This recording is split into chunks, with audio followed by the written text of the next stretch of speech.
Yahudi Malaysia adalah istilah yang digunakan untuk merujuk kepada orang-orang Yahudi yang tinggal di Malaysia. Sejumlah kaum ini pernah hidup secara terbuka di negeri Pulau Pinang sehingga ke akhir tahun 1970-an.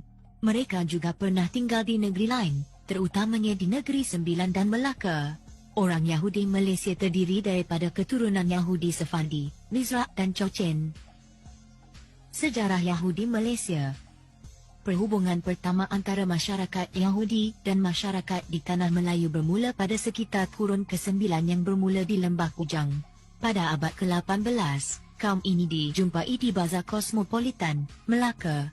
Kemunculan Yahudi Baghdad di Pulau Pinang berkemungkinan besar disebabkan oleh kemajuan perniagaan dan perdagangan yang diuruskan oleh British pada sekitar kurun ke-19. Keadaan ini telah menarik perhatian saudagar Yahudi seperti Sasan dan Mayas dari India. Ada juga yang mengatakan terdapat penghijrahan secara beramai-ramai orang Yahudi dari wilayah Baghdad Uthmaniyah ketika pemerintahan Daud Pasha pada tahun 1816 hingga 1831. Ezekiel Aaron Menaseh merupakan orang Yahudi pertama yang tiba dan mendiami di Tanah Melayu. Menurut sumber, Menaseh mengamalkan kehidupan dan budaya Yahudi selama 30 tahun sebelum hingga selepas Perang Dunia Pertama. Ketika itu, populasi masyarakat Yahudi yang berhijrah dan mendiami Tanah Melayu semakin meningkat. Ketika Jepun menyerang Tanah Melayu, masyarakat Yahudi telah dipindahkan ke Singapura dan sebilangan daripada mereka telah dibunuh dan dikebumikan ketika pendudukan Jepun. Selepas peperangan, majoriti masyarakat Yahudi Tanah Melayu telah berhijrah ke Singapura, Australia, Israel dan Amerika Syarikat. Pada tahun 1963, hanya terdapat sekitar 20 keluarga yang tinggal di Malaysia. Demografi orang Yahudi Malaysia.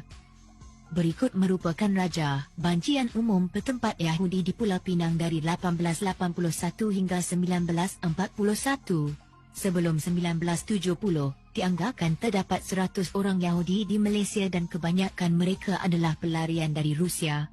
Hampir semua daripada mereka telah menganut agama Kristian atau telah berhijrah ke negara lain disebabkan oleh semangat anti-Semitik yang kuat dan dasar anti-Israel yang diperkenalkan oleh kerajaan Malaysia sejak tahun 1970-an.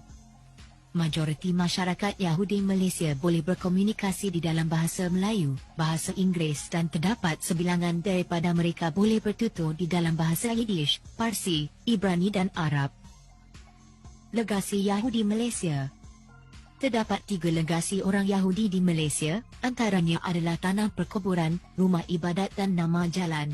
Tanah perkuburan Yahudi di Pulau Pinang telah ditubuhkan pada tahun 1805 dan dipercayai merupakan tanah perkuburan Yahudi yang tertua di Malaysia.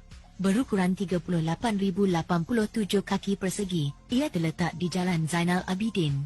Kubur ketua di situ adalah kubur Puan Shoshan Hiva yang bertarikh 9 Julai 1835.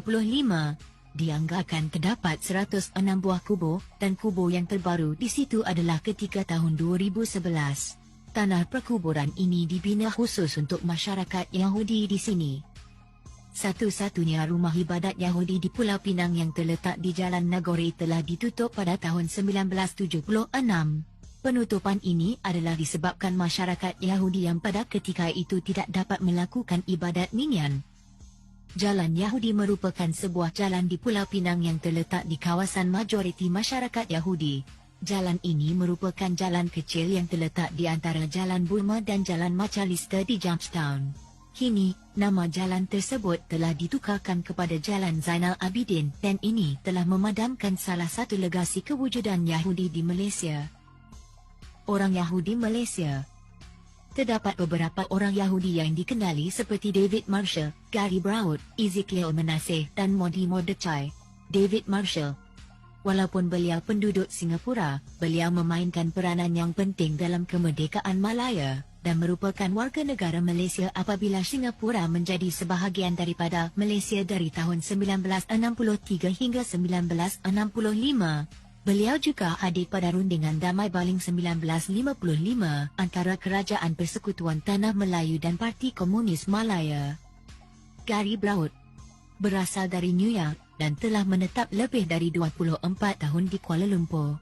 Beliau meninggal dunia pada 14 Januari 2013 dan dikebumikan di perkuburan Beth Moses, New York.